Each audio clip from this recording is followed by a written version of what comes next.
సజ్జల లాంటి వాళ్లకు ఈ సమయంలో ఏ భాష వాడాలి, ఈ సమయంలో ఈ పదాలు అవసరం అంటే తగ్గేదేలే అన్నట్టుగా దీన్ని ఇంకా పెంచితేనే పెరిగితేనే ఉపయోగం అన్నటువంటిది ఈ రెండు ప్రధాన రాజకీయ పార్టీలకు ఉద్దేశం ఉన్నట్టుగా కనిపిస్తుంది. ఆయన అనొచ్చు దయ్యాలు కూడా ఇలా చేపిసేది సార్, చెప్పులతో కొట్టడాలు ఇట్లాంటివి ఈ రెండు పార్టీల వాళ్ళు ఇప్పటికీ 100 సార్లు చేసుకొని ఉంటారు సార్.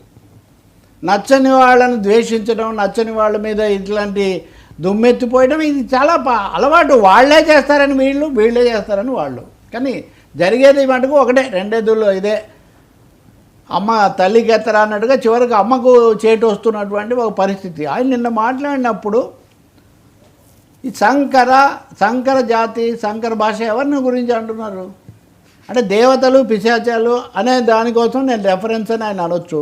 ఏమన్నా కానీ అది ఏం కన్వే చేస్తుంది? నిజానికి చాలామంది చెప్పే మత భావాలు ఛాందసాల్లో అతి కీలకమైనది, అతిపెద్ద పాపం వర్ణ సంకరం, అతిపెద్ద పాపం. నిజానికి ఎవరైనా ప్రజాస్వామికవాదులు ఆధునికమైన ఆలోచన ధోరణి కలిగిన వాళ్ళు బాగా కోరుకునేదే వర్ణ సంకరం. మొక్కలు పంటలు ఉత్పత్తి చాలా ఎక్కువగా జరగాలి అంటే ఏది హైబ్రిడ్ అనేది నిజానికి